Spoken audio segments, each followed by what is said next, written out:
Control químico, ¿sí? Y terminamos el viernes, el martes.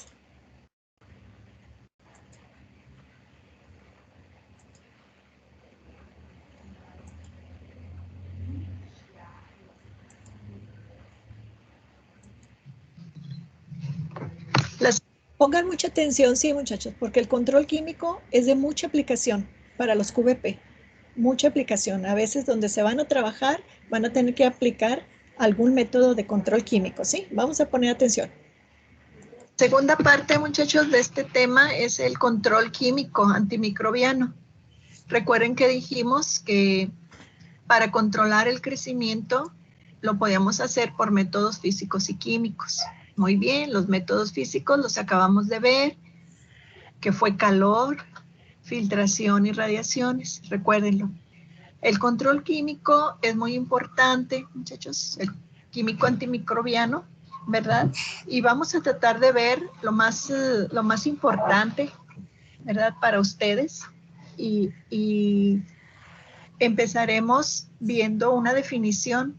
Vienen muchas definiciones, pero al menos que tengan los conceptos, lo más importante de lo que es un agente antimicrobiano, ¿verdad? Que es un compuesto químico, natural o sintético que mata o inhibe el crecimiento de los microorganismos.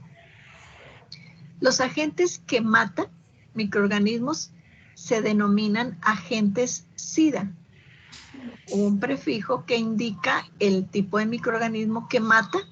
Por ejemplo, si mata una bacteria, pues le llamaríamos bactericida. Si mata un hongo, le llamaríamos fungicida o viricida en el caso de que mate a un virus. Pero los agentes que no matan, sino que solo inhiben el crecimiento, se llaman agentes estáticos. Entonces, si inhibe el crecimiento de bacterias, se llaman bacteriostáticos, de hongos, fungistáticos o de virus, viristáticos. Son agentes que no matan, sino que solo inhiben, para que se familiaricen con esas terminologías y sobre todo, pues, con esos prefijos que llevan, para que sepan muy bien cuándo es un agente que mata o cuándo es un agente que inhibe solamente. Entonces, hay agentes antimicrobianos que no son selectivos, ¿verdad? O pueden ser selectivos y son muy útiles para tratamiento de enfermedades, ¿verdad? Podemos encontrar de los dos tipos. Desde hace muchos años se encontró ya que había microorganismos que impedían el crecimiento de otros, como fue el de Penicillium notatum. ¿Recuerdan ustedes yo creo que sí conocen ese hongo, al menos que han escuchado de él, y desde ya 1928 que Fleming observó que este hongo, Penicillium notatum, impedía el crecimiento de Staphylococcus aureus, y en esa imagen de esta placa se ve donde el hongo está inhibiendo el crecimiento de esta bacteria. Se ve muy bien donde el área de inhibición alrededor del hongo. Ahora, la actividad de los antimicrobianos, su actividad depende de muchas cosas, ¿sí? Pero se puede ver afectada por muy diversos factores. ¿Qué factores afectan la actividad de un antimicrobiano? Pues primero pudiéramos decir que el tamaño de la población, ¿verdad? Que un mayor número de microorganismos a veces pues tarda más en morir que un número menor. Uno, el tamaño de la población, ¿verdad? Entonces, afecta la actividad del antimicrobiano. También la composición de la población.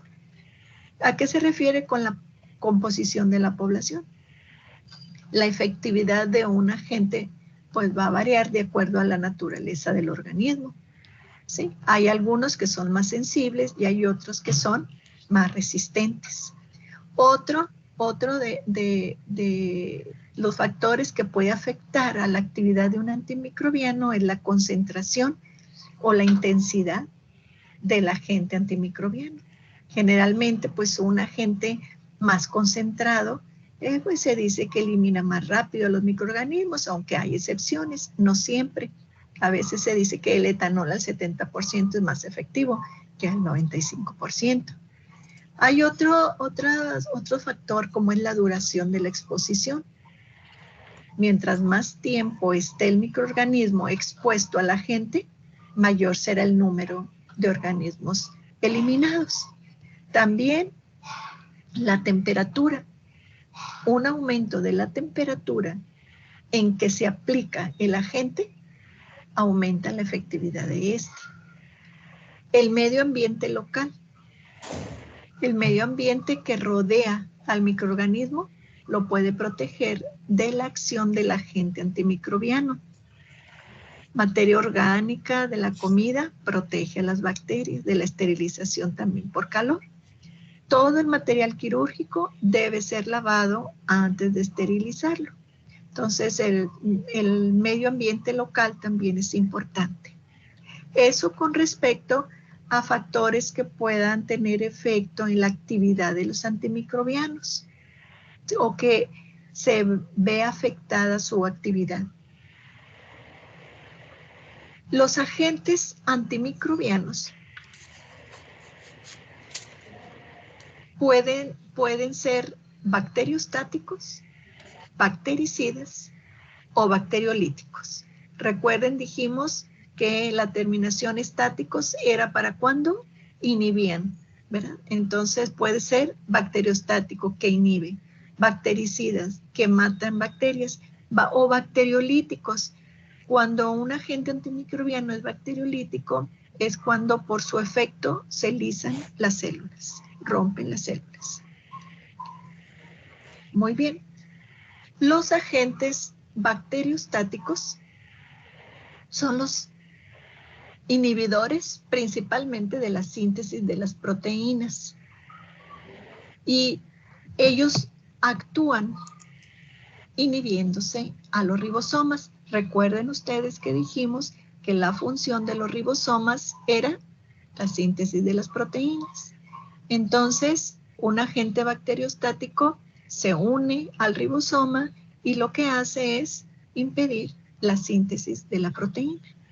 Si se disminuye la concentración de ese agente, entonces el antimicrobiano se libera de los ribosomas y se reanuda el crecimiento. Por eso es muy importante el tiempo de exposición al antimicrobiano, porque si se deja de administrar antes del tiempo, se libera del ribosoma y entonces se reanuda el crecimiento, ¿sí? Y es el ejemplo de muchos antibióticos que actúan, ¿sí?, inhibiendo síntesis de proteínas. Les voy a pedir que vean estas grafiquitas que está aquí a la derecha, ¿sí? Pero quiero que la estudien bien, también ahí viene en su libro, y es para ver el ejemplo de cuando se aplica el agente antimicrobiano. Las flechas indican el momento en que se aplica el agente bacteriostático. Es una curva de crecimiento, como ustedes la pueden ver, con sus fases de latencia exponencial, estacionaria y de muerte. Las flechas indican el momento en que se aplica el agente bacteriostático. Entonces, ¿qué le pasa al crecimiento cuando se aplica este agente? Vean ustedes que entra todo a la fase estacionaria, tanto el número total de células como el número de células viables. Entonces, las dos líneas, una representa el número de células viables, ¿sí?, la flecha verde, y la roja el número de células totales, ¿sí? La flecha oscura indica el momento en el que se aplicó el agente antimicrobiano. Eso es lo que le pasa a una curva de crecimiento, ¿sí?, de un cultivo de bacterias cuando se aplica un agente bacteriostático que solamente va a inhibir el crecimiento.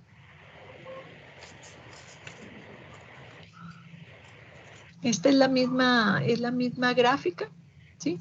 Es la curva de crecimiento, ¿verdad? Pasamos a cuando se aplican los agentes bactericidas. Recuerden que el bactericida es aquel que mata a las bacterias. El agente bactericida se va a unir fuertemente a sus células diana, provoca la muerte de la célula.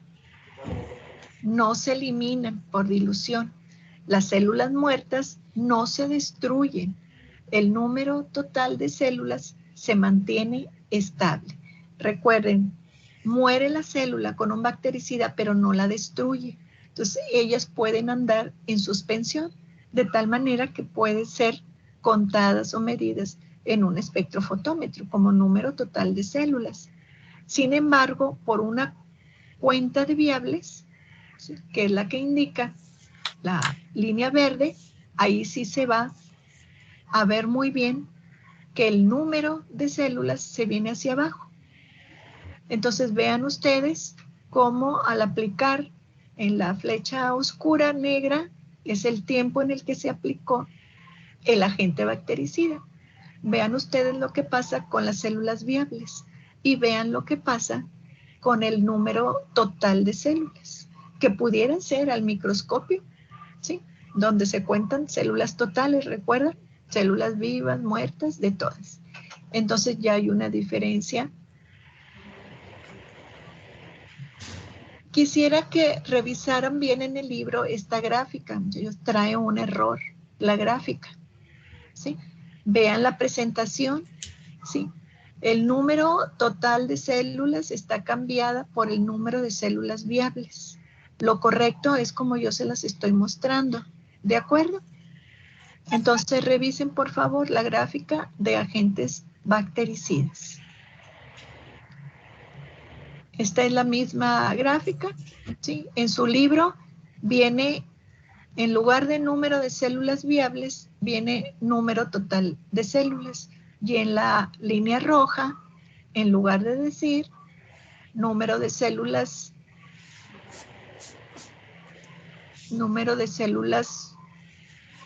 totales, viene viables, ¿sí? Entonces nada más para que chequen eso bien. Los agentes bacteriolíticos, dijimos que lo que ocasionaban era la muerte de la bacteria, pero por una ruptura de la célula, una lisis o ruptura de la célula, ¿sí? Entonces libera el contenido todo citoplasmático y la lisis provoca una reducción del número de células, pero también de la turbidez del cultivo, porque se rompe la célula y los residuos pues se van hacia el fondo y ahora sí ya no las tenemos en suspensión, de tal manera que la gráfica se ve como ustedes la están viendo, la flecha oscura que determina el momento en el que se aplicó el agente bacteriolítico.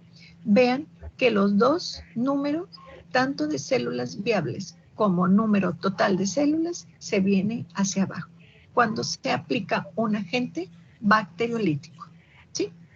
Entonces, y esto lo hacen, por ejemplo, los antibióticos que inhiben la síntesis de la pared celular, como la penicilina, ¿sí? Detergentes que lesionan la membrana citoplasmática también son bacteriolíticos.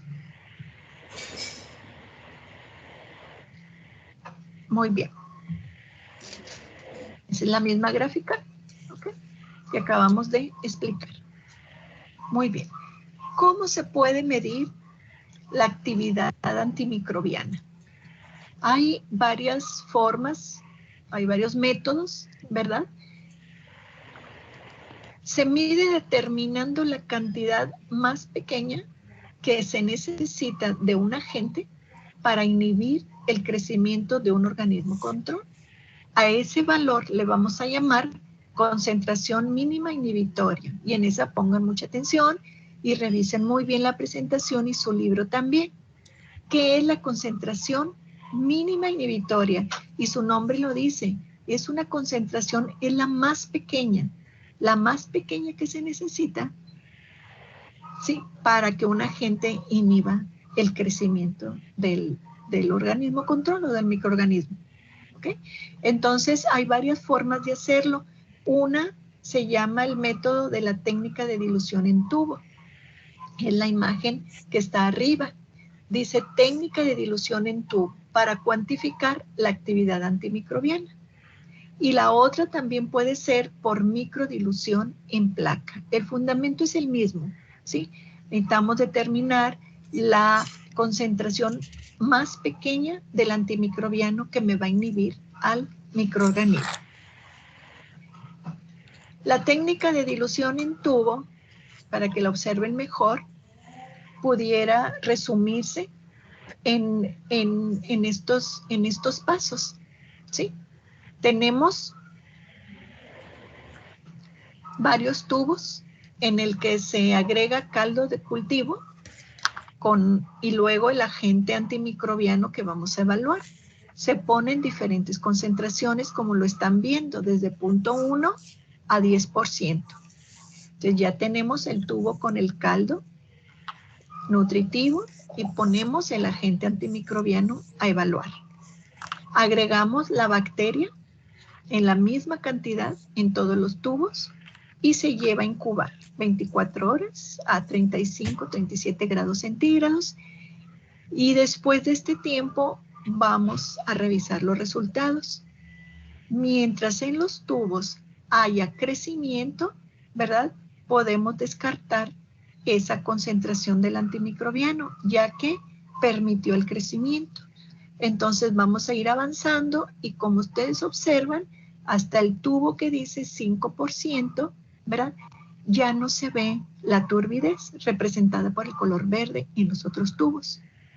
Entonces, la concentración del 10%, si ustedes se fijan, también ya no permitió, pero lo que estamos determinando es la concentración mínima, ¿sí? La mínima inhibitoria, que va a estar representada por el 5% del agente antimicrobiano, que fue el que ya no permitió el crecimiento, ¿sí? Muchachos, ¿sí entendimos bien esta técnica para determinar concentración mínima inhibitoria? Porque es muy importante, es pregunta de examen. Quiero que lo entiendan bien. Para ustedes es muy importante saber cómo se determina la concentración mínima inhibitoria. Y así como lo estamos, como se los puse aquí, es de la forma más sencilla, ¿sí? Tenemos 6 tubos, les pusimos el medio de cultivo líquido, caldo nutritivo, por ejemplo, ¿sí?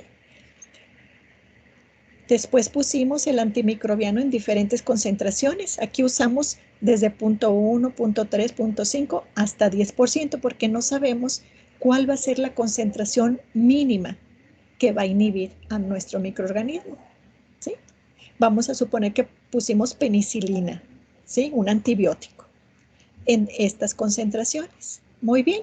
Y finalmente ponemos la bacteria. Vamos a usar Staphylococcus aureus, que es una bacteria a la que la penicilina le da muy bien. Bueno, ya pusimos el medio de cultivo, el antimicrobiano y pusimos la bacteria, ¿sí? El paso 3 es incubar 24 horas a 35 y después vamos a ver los resultados. Vamos a determinar la concentración mínima inhibitoria. Entonces, el color verde en los tubos nos está marcando que hay turbidez, que hubo crecimiento. Pero en este tubo que dice 5% ya no hubo, en el de 10% tampoco, y probablemente si hubiésemos puesto otra concentración de 15, 20, etcétera, tampoco iba a haber crecimiento. ¿Ok? Muy bien, pero los demás no nos importan mucho. ¿Por qué? Porque nosotros queremos saber cuál es la mínima concentración, ¿sí? Y aquí la mínima que no permitió el crecimiento fue la del 5%. Yo creo que sí lo entendemos, ¿verdad? Está sencillo, está fácil. Si lo aplicamos, si ya lo aplicamos a la vida diaria, imagínense, andamos enfermos, traemos una infección, ¿verdad? Entonces, estomacal o respiratoria. Es importante que se sepa, o sea, cuáles son las concentraciones mínimas, porque pues a mí el médico me puede dar un 20% del antibiótico, ¿sí? Un 30, un 40, y decimos, bueno, ¿para qué? Si con un 5% me lo iba a inhibir o a eliminar. Por eso, para evitar cantidades muy grandes, que no tiene caso, ¿verdad? hay que determinar la concentración mínima inhibitoria y con esa nos quedamos. Yo creo que sí se entiende, ¿verdad? Sí está sencillo, claro, pero hay que saber los pasos, muchachos. Número 1, los tubos con caldo más el agente antimicrobiano que vamos a evaluar.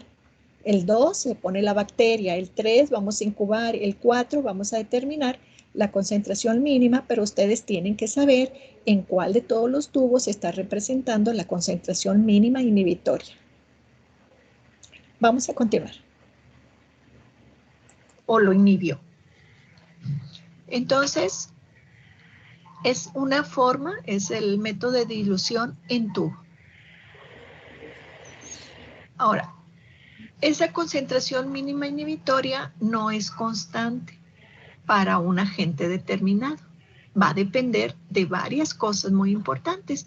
Va a depender del microorganismo que se está utilizando en el ensayo, va a depender del tamaño del inóculo, va a depender de la composición del medio de cultivo, del tiempo de incubación y de las condiciones de incubación. Hablamos de temperatura, pH, oxígeno, etc. Entonces, puede variarnos la concentración mínima inhibitoria. Siempre debemos de buscar las mejores condiciones para el microorganismo que se va a determinar.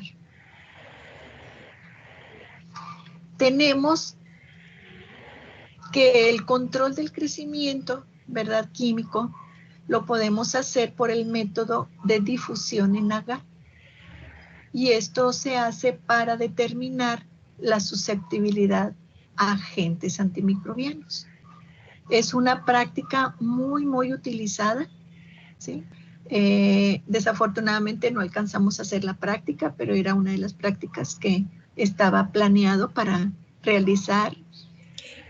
Muchachos, este comentario fue por lo que inició hace más de un año y ya nos tocaba verla y no la alcanzamos a ver. Por eso ese comentario, ¿verdad? Pero un antibiograma, ese nombre ustedes lo conocen, yo creo que sí lo conocen muy bien, es esto, ¿sí? Entonces, deben de conocerlo muy bien. Es casi seguro, pregunta de examen y hasta de PIA. Así es que mucho ojo, muchachos. Ustedes se lo deben de saber y el fundamento, ¿sí? ¿Cómo se hace? ¿Sí?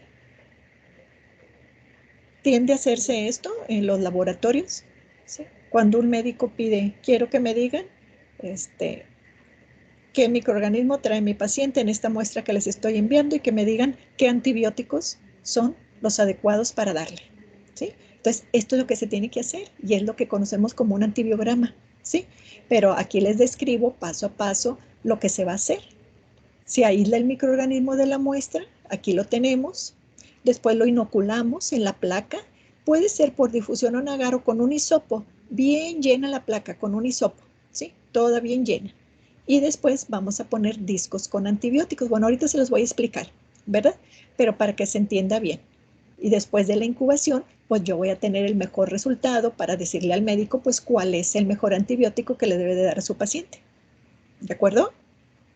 Y este método de difusión en agar nos va a permitir, es sencillo, partimos de una placa con un agar nutritivo o agar soya, tenemos nuestro microorganismo a prueba, ¿verdad?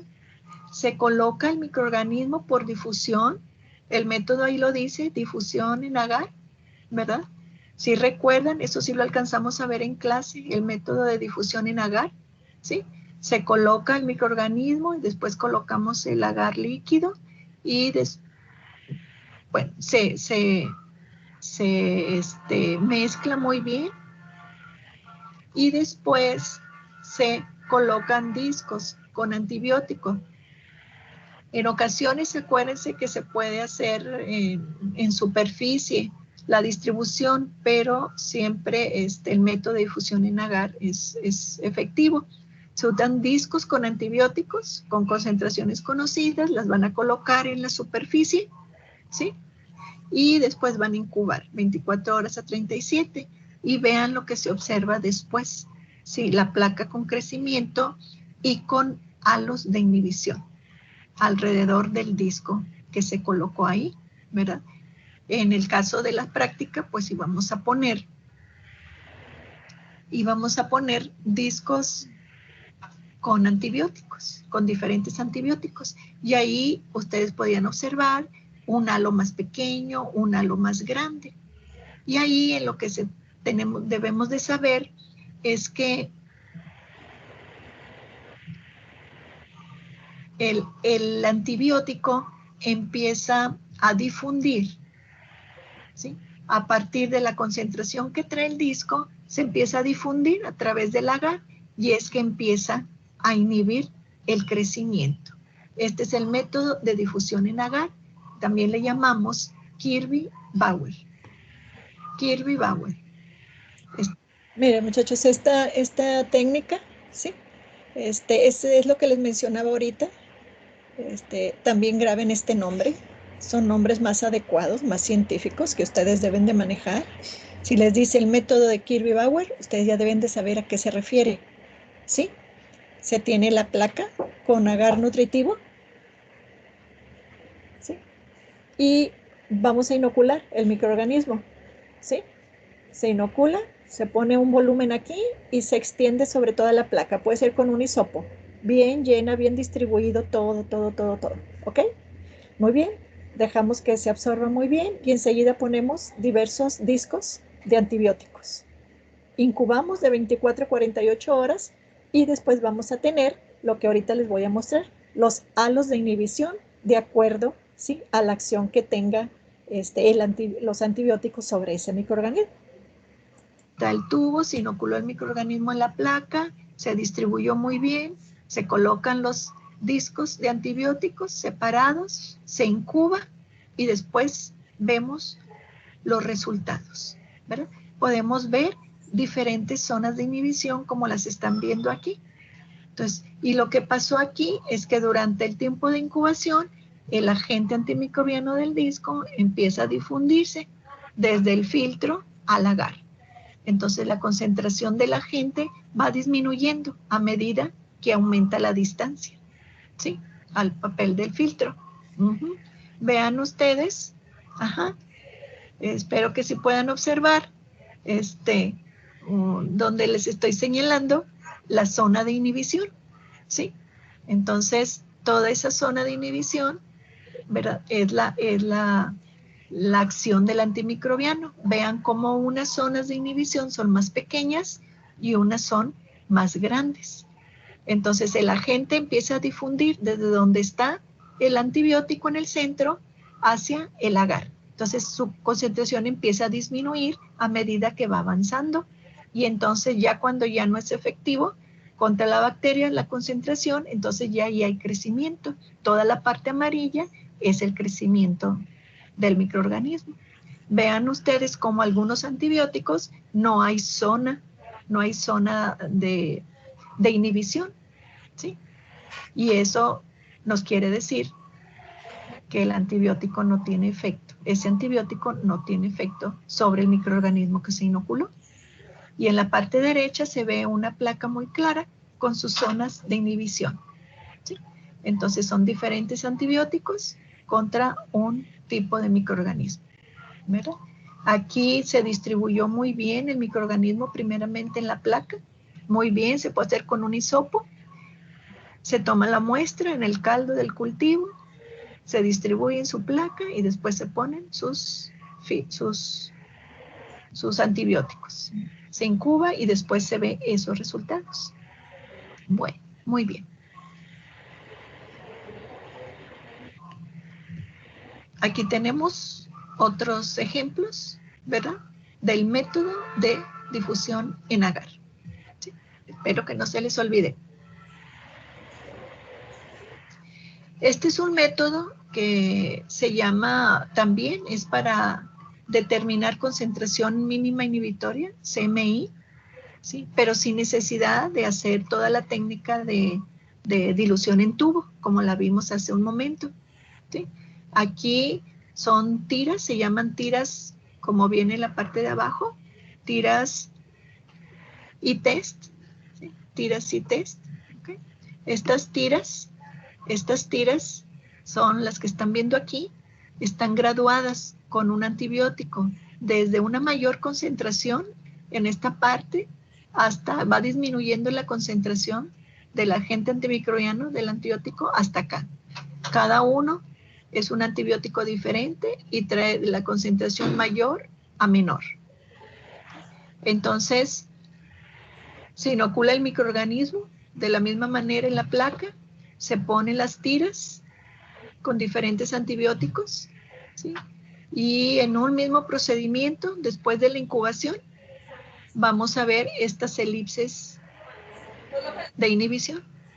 Entonces, la concentración mínima inhibitoria la vamos a encontrar donde cierra la elipse. Aquí viene la graduación y ustedes van a ver cuál era su concentración mínima inhibitoria. Entonces vean que pues pueden ser diferentes. Aquí, claro, como es la mayor concentración, pues algunas de las elipses son más gruesas, pero lo importante es donde termina. Ahí es la concentración mínima inhibitoria. Acá tenemos otro ejemplo también. Y acá es donde encontramos la concentración mínima inhibitoria. ¿Okay?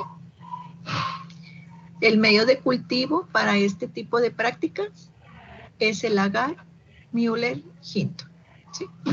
Para observar la elipse inhibitoria. Muy bien. Esto quiero que lo revisen. Sí, son usos industriales de los químicos antimicrobianos. Aquí viene varios tipos de industrias, la del papel, el plástico, textiles, petróleo, aire acondicionado, etcétera, diferentes tipos de industrias. Los químicos que utilizan como agentes antimicrobianos, ¿sí? Y el uso, en dónde o cómo, para qué lo usan, ¿sí? Entonces, sí, denle una revisada, por favor, a esta tabla. Los agentes antimicrobianos químicos, hay algunos de ellos que solamente se pueden usar externamente, de uso externo, ¿sí? El control de los microorganismos patógenos humanos en ambientes inanimados y en superficies externas del cuerpo, ¿sí? Para el control se pueden usar este tipo de agentes antimicrobianos, pero solamente son para uso externo. Las categorías en las que se dividen son esterilizantes, desinfectantes, higienizantes y antisépticos. Entonces, sí les voy a pedir, como son definiciones, muchachos, que ustedes las revisen, por favor. Aquí se las estoy poniendo. Lo que es un esterilizante, ¿verdad? ¿Cómo se les llama? Esporicidas, ¿verdad?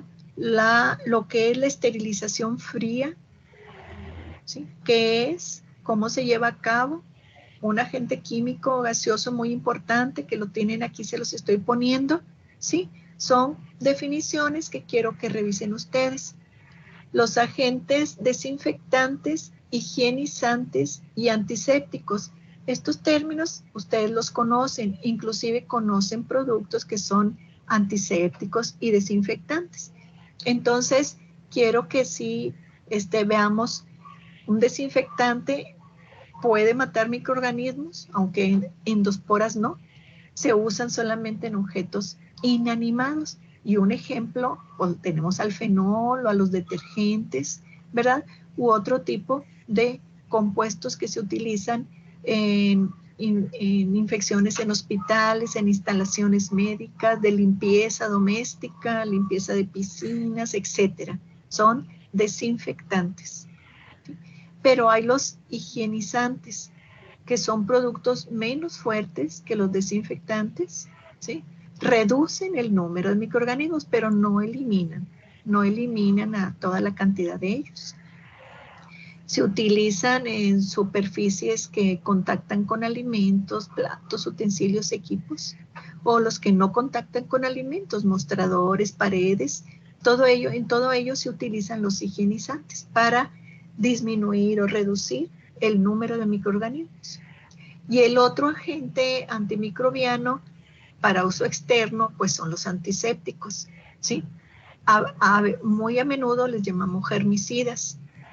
Estos agentes químicos matan o inhiben el crecimiento de microorganismos y se pueden aplicar en tejidos vivos.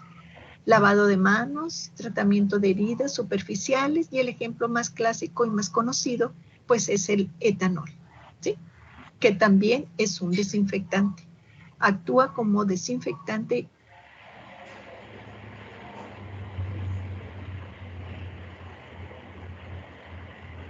Ok, bueno, es que aquí termina la clase, muchachos. Díganme si tienen alguna duda. La segunda parte, muchachos.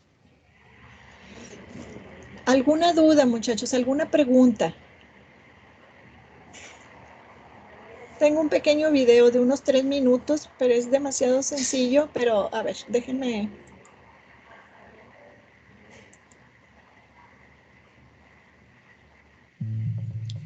Es solamente para que ustedes vean la evolución, cómo evoluciona una bacteria cuando se deposita en una placa con medio, ¿verdad? Pero una mega placa les pusieron aquí, ¿sí? Una placa Petri rectangular, muy grandísima, como para que vayan viendo a medida que pasan los minutos, las horas, cómo va creciendo lo que es todo el crecimiento en una placa. Se ve demasiado así, demasiado grande. So what we ended up building was basically a Petri dish, except that it's 2 feet by 4 feet. And the way we set it up is that there are 9 bands, and at the base of each of these bands, we put a normal Petri dish thick agar with different amounts of antibiotic. On the outside, there's no antibiotic. Just in from that, there's barely more than the E. coli can survive. Inside of that, there's 10 times as much, 100 times, and then finally the middle band has 1,000 times as much antibiotic. And then across the top of it, pour some thin agar that bacteria can move around in. The background is black because there's ink in it, and the bacteria appear as white. First, you see they spread in the area where there's no antibiotic, up until the point they can no longer survive. Then a mutant appears on the right. It's resistant to the antibiotic, it spreads until it starts to compete with other mutants around it. When these mutants hit the next boundary, they too have to pause and develop new mutations to make it into 10 times as much antibiotic. And then you see the different mutants repeat this at 100.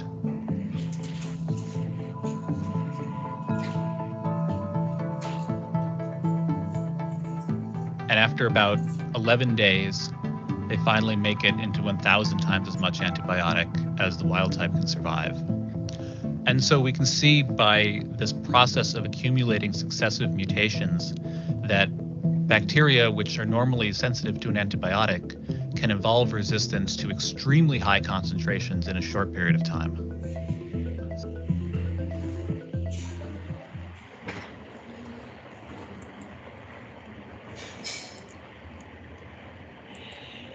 Muy bien, muchachos. Bueno, me interesa mucho que quede bien claro, ¿sí? Los métodos que se vieron, ¿sí?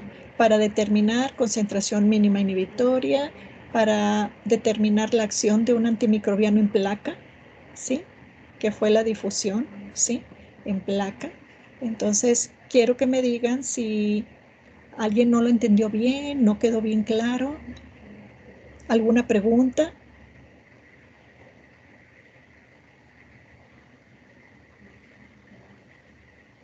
De mi parte no, maestra. Los dos métodos quedaron bien. ¿Sí? Bueno, porque quiero que lo tengan bien comprendido, muchachos. Les aseguro que viene en el examen, porque estas técnicas son muy importantes para ustedes, QVPs, ¿sí? Entonces, bien entendidas las técnicas, ¿ok? ¿Cómo actúa un bactericida? ¿Cómo actúa un bacteriolítico?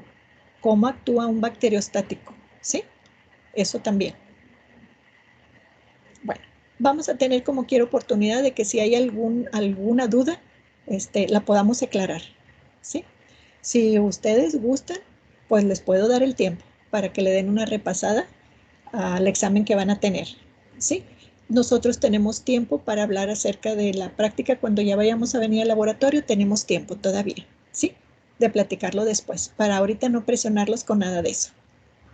Entonces, ustedes díganme. todavía tenemos otra clase que la vamos a dar el martes, ¿sí? Y luego les digo lo que haríamos el viernes de la próxima semana. ¿Sí? ¿Preguntas, muchachos? ¿Dudas? Yo creo que ahorita ya traen su concentración en el examen que van a tener. Yo me imagino. Es un Sí, examen muchas parcial. gracias, doctora. ¿Es un examen parcial el que van a tener? Sí, es parcial. Ok, bueno. Pero no es el que ya vamos a tener ahora la otra semana. Es que se supone, bueno, que a lo que tengo entendido es que es este y luego también la otra semana tenemos otro.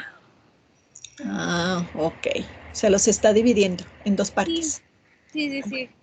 Bueno, fue lo que hicimos nosotros, pero yo me adelanté un poquito para que no lo tengan tan pegado al otro examen.